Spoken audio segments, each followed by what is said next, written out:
Hello. So I have completed my first read for November.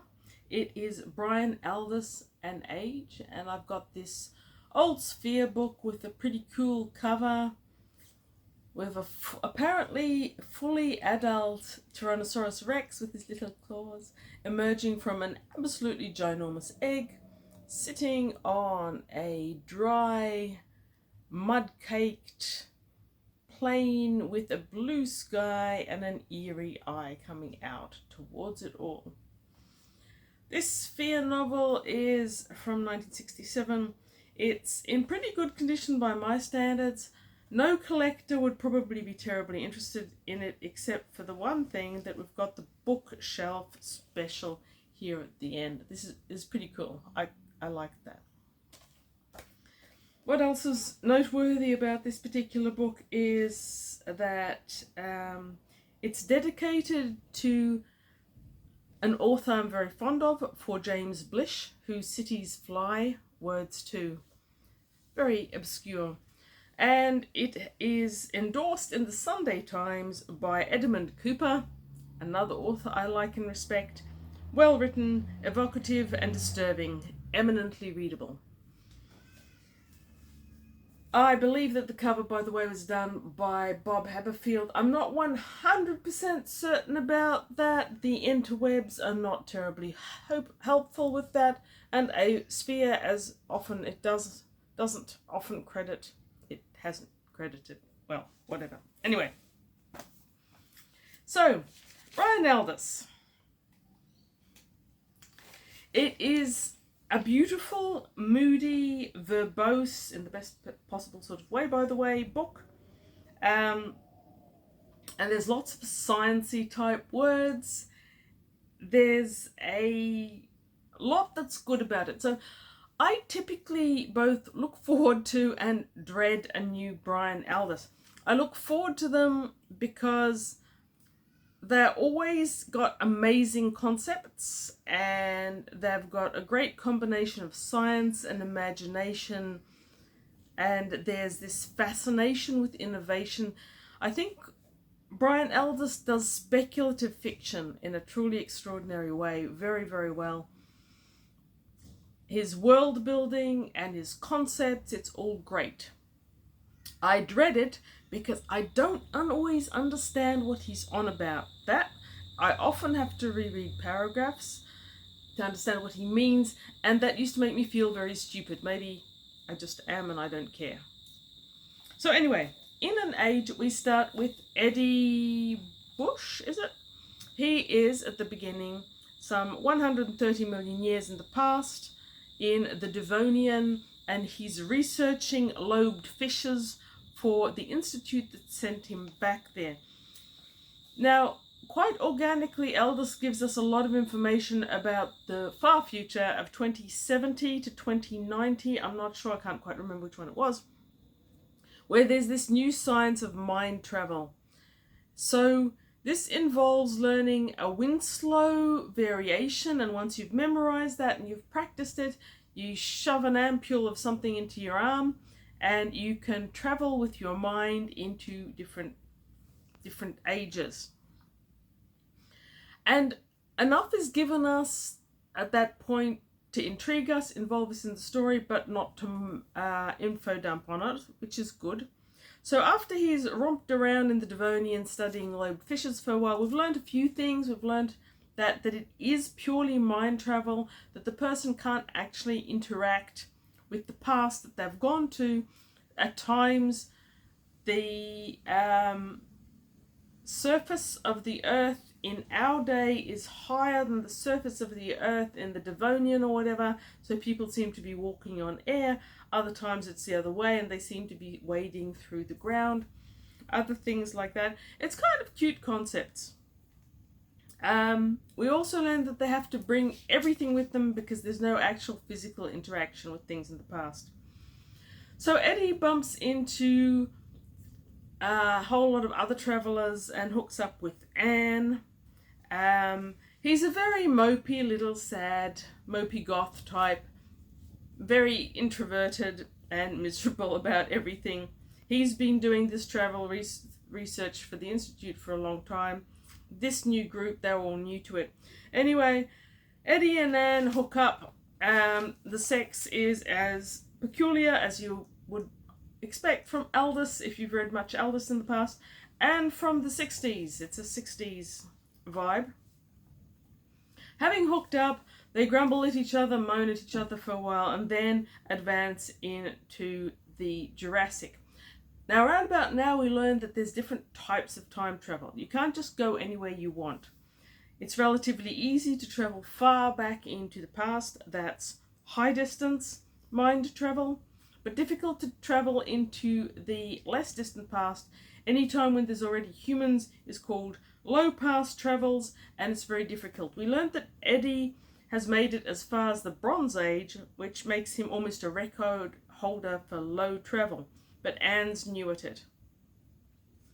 Now, before we hit the Jurassic, and our only dinosaurs in this book, despite the really cool cover, the really cool Dinovember cover, Eddie Bush, he is not a nice or relatable character. If you need like nice characters, if you need to be able to relate to them, this is not the book for you. I'm not sure that any Aldiss is the book for you in that case, but this one certainly isn't. Aldiss has created a very flawed character. Eddie is messed in the head. He's nasty to people. He's horrible to his father when we later meet him. He's very abusive towards Anne. He doesn't like people and he isn't good to them, and he is totally and utterly unconscious of the fact that he's nasty to them as well. He is gratuitously self-obsessed. There's nothing that swims through that excuse for brain that Eddie Bush possesses that isn't self-obsession. He's also obsessed with sex, but in a very strange way, mostly obsessed with himself. He is an artist, we hear, and he's been sent into the past not because he's a scientist, but because his art creations were so great. I love the way that Aldiss talked about art in this book, but Eddie is currently suffering from artist's block. He can't make whatever it is he normally makes, this futuristic art, and so he's a mopey goth, basically. And he's got this strange fascination with the word incest. You don't actually ever get any incest, but he continuously, maudlinly talks about it and thinks about it. Anyway, so all these...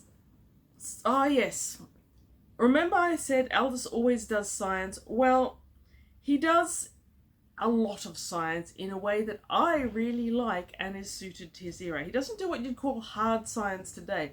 We don't spend time in the workshop where we learn the principles that they use to make the wires to enable time travel. We don't spend 30 years stuck in the laboratory of Winslow, who first developed it, learning his research practices. No, it's all what you'd think of as more soft science today. It's about a wide social acknowledgement of science and how it works, and I really like this. So what Aldiss does is he must have been terribly well read and terribly knowledgeable about science in many aspects. So you've got oxbow rivers and lakes in one moment, you've got coprolites in the previous one, and you move into gymnosperms in the future. That's a plant, by the way. You have got the Coelosaura fish, you've got Archaeopteryx, my favourite dinosaur.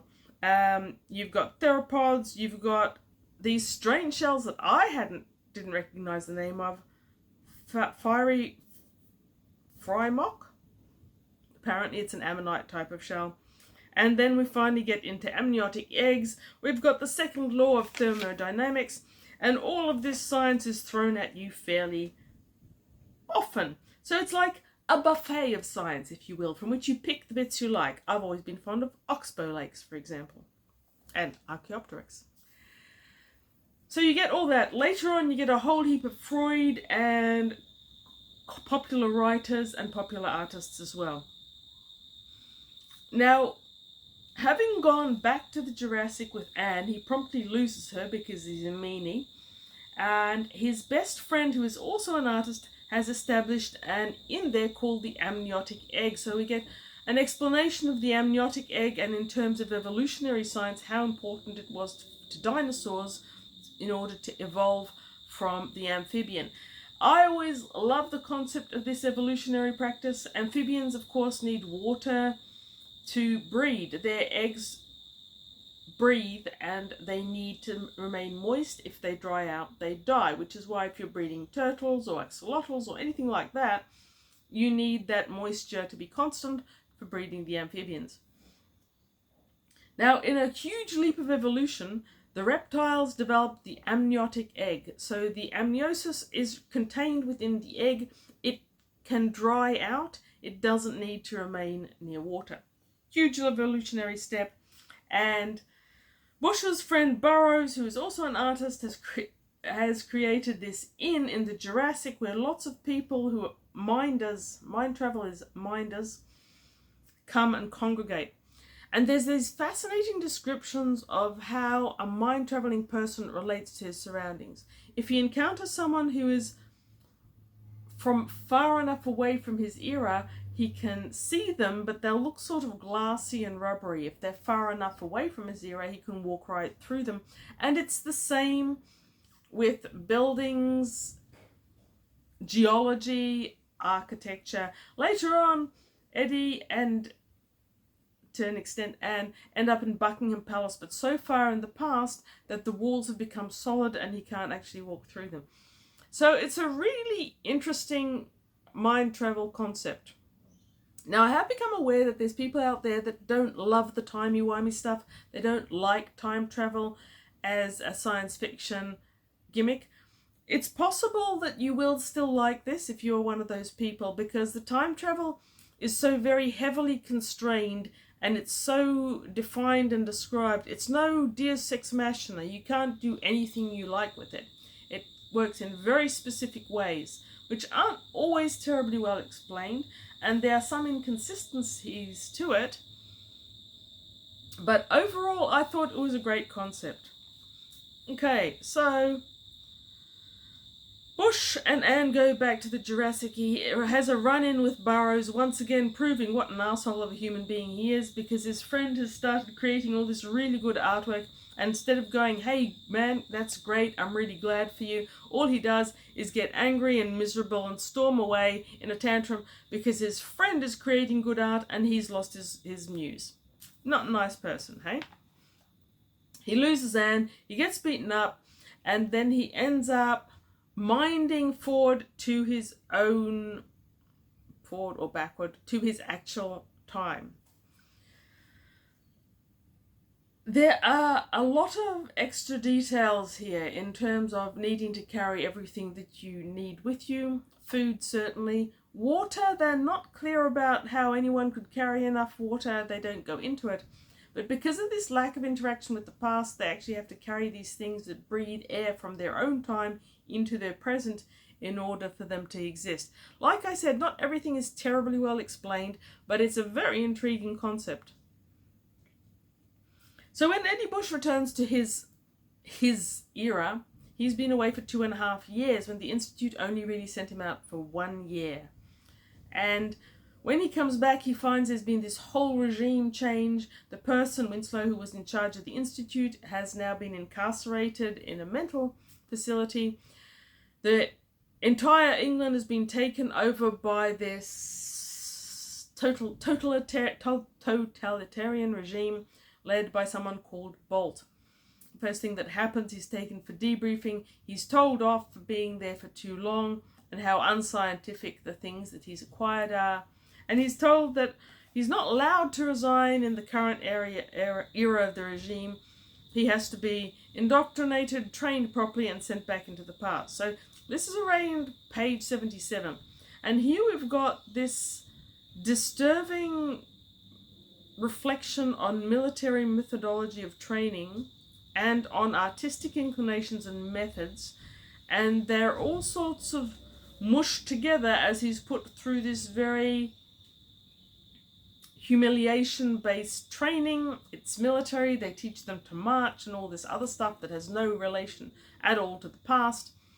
And finally, he gets a mission to go back into the past and find Silverstone who was one of the two people who first developed the mind travel. Silverstone has developed new methods or new concepts and is now a traitor to the cause, and the regime want him dead.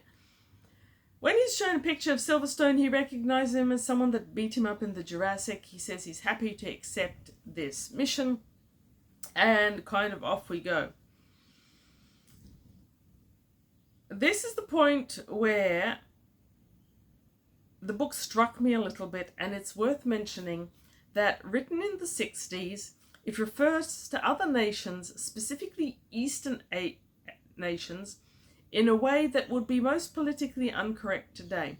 It also refers to other races in ways that are slightly unpleasant. It doesn't do it extensively, but it does it. And as has been discussed among classic SFF readers a lot, if something was written in the 60s, you can't expect it to have the sensibilities of a 2020s person. But if your sensibility is a tender and finding someone talking about Asia and the Indian subcontinent, for example, in terms that are a bit rough, if that's going to bother you, there is extensive sexism in here as well. If that's going to bother you, then this book won't be for you. However, if you like reading from the era, it's probably quite worth it. Now, can I actually spoiler this book? I'm not sure that you can really spoiler this book. There's some stuff at the end that I will leave as spoilery, but up to this point, probably not. So, we've learnt about the high past and the low past. When Eddie Bush accepts this commission to go back into the far past and kill the Silverstone, who's the co-founder of the method, he gets put under and ampules broken in his arm and whatever.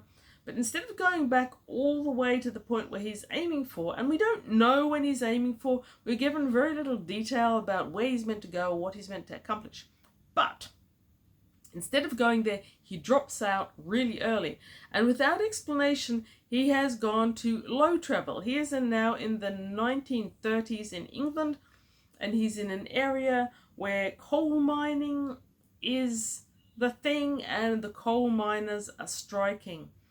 Now, he can't hear what's being said in the same way that he can't interact with his surroundings. But he hangs around there for quite a long time. It's an interesting sequence that only really serves to illustrate how unpleasant Eddie Bush is. How it progresses the story, or in what way it's meant to, I'm unclear. I feel like Brian Aldiss had a very clear image in his mind of what he was achieving with this coal mining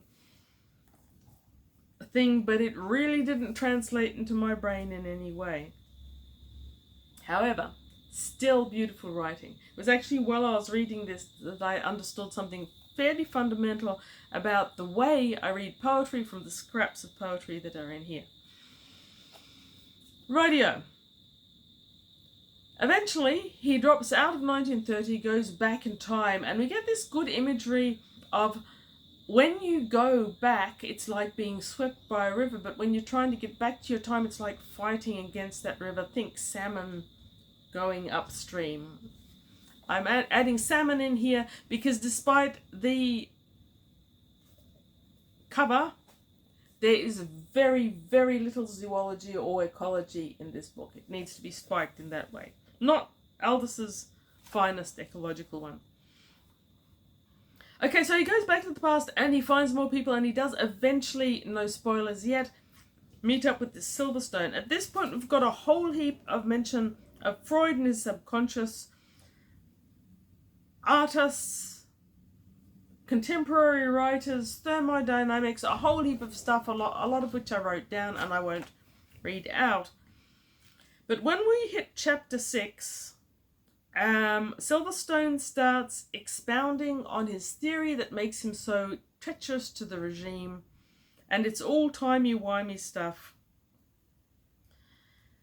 This book is a mere 187 pages, but it is not by any means a fast read. Aldiss's writing is complex, it's beautiful, and you need to stay with it to write it. You need to invest in the writing to really let it take you where it will, in its timey-wimey way, but not with that many dinosaurs, really. Okay. So the characterization isn't great. The story concept is great. The writing is spectacular. So this is a good book, and if anything that I've said up to now makes you think that you might want to read it, ignore those weird things that it's got written on the back, like this brilliant examination of the relationship between man and time is simultaneously a serious novel on that fascinating subject and a tense psychosexual thriller. Don't believe that. There is nothing thrilling about it, and the sex is embarrassingly bad. Okay, now I am going to talk about some things from chapter 6 onwards. If you think you're about to read this and you probably don't want to hear what I'm going to say, it is kind of spoilery, I guess. So if you're going to read it, go away and read good books, including this one, because honestly, I don't think anything that Brian Aldiss wrote isn't good. Right, shoo-shoo, spoilers now. At chapter 6, Silverstone takes them all the way back to the Cryptozoic era, before there is any animal life, and he sits them down, and for about 3 chapters we get info dump, loads and loads of exposition about how time really works. Chapter 6 is called the Himalayan generation. Then you've got 7 when the dead comes to life, and I think that's 2 or 3 chapters. It's slow. So the concept here, the timey-wimey concept here, is that we are incorrect in thinking that time moves forwards in seconds to minutes to hours from the creation of the universe to its death. We are wrong in thinking that the Jurassic is the past, the Mesozoic is the future to the Jurassic, and we are moving forward into the unknown future. We are wrong. That way is the past, and we are moving back towards the future of the Jurassic. It's a good concept, and it's well done. It is well developed. It is exposition-y, and it's info dump, and it does not in the least bit hold together in 2025. When it was written, it would have been brilliant. However, since then, does anyone remember Mork and Mindy? Mork is an adult, and he's going to be growing younger and younger until he goes into an egg. That sort of thing. Red Dwarf fans, there's a Red Dwarf book somewhere. I've reorganized the shelves. In which there's a backwards episode in which the face of the cat rearing out of the bushes. Scarifying. All these concepts are in here, but instead of letting us discover them organically or through a story or through action, 5 of them basically sit there in the far past. I don't care, Aldous, it is the past. And get lectured, and we get lectured with them. Lectured in beautiful writing, yes. Lectured interesting, innovative concepts in 1967, I'm sure, but less so now. There's probably not a single science fiction reader in 2025 that has not explored time in at least some books and some movies, usually better in that the concepts in this one don't hold together terribly well on several different scores. Written in the 60s, Aldiss was not aware of a few ecological things that definitely point to the fact that we are moving from the past to the future, not from the future to the past. This is where a certain amount of sexism towards Anne, who is the only female pretty much in the whole book, here she appears again, and we have the moment where her poor little brain just can't cope with it. She has to go off and make soup for the guys who bark at her to make them coffee as well. Ouch! But 60s. Right. I can live with it. It gets better. We're told that women's minds are more... What was the phrase? It was meant to be complimentary, but it's just condescending. Apparently we're more practical. And yet Anne's poor little overwhelmed practical brain doesn't point out the thing that most modern readers will think, which is, so what? If the world really is working from the future to the past as we are experiencing it, does that actually affect us in any way? No, it doesn't. It doesn't affect our experience. It doesn't affect the way our brain works. Now, Silverstone's idea and the Aldiss's concept throughout this book is that the way we see the world is essentially a cultural teaching that we have absorbed, and that if we can get rid of it, the time will run differently. But it doesn't. It still runs the same. And you make of that what you will, but the time is still running the same. All through this book, there's this shadow woman who's been shadowing Eddie Bush all throughout, and eventually at the end she turns up in real life and explains how it's all true, and birth is a horrible end to one's life, and death is actually a joyous beginning. Look, it's okay. Up until chapter 6, I was actually enjoying it a whole lot more, and the last pages dragged. Oh, by the way, there's a book 1 and a book 2. They're fairly continuous and they work quite well. So chapter 6 is actually chapter 14 or 15. It's a good attempt to grapple with a concept that probably hadn't been grappled with that much in the 60s, and it's beautifully written. It doesn't entirely work, but I wouldn't say that for someone who enjoys this era it works that poorly either. Overall, I would say this is a good book. When I get around to rating it on Goodreads, I'm probably going to give it a 3 or 4 out of 5 stars. I'll meditate on this one. Welcome to #DinoVember, Tyrannosaurus Rex with his little clawy hands. Thanks for watching. Read good books.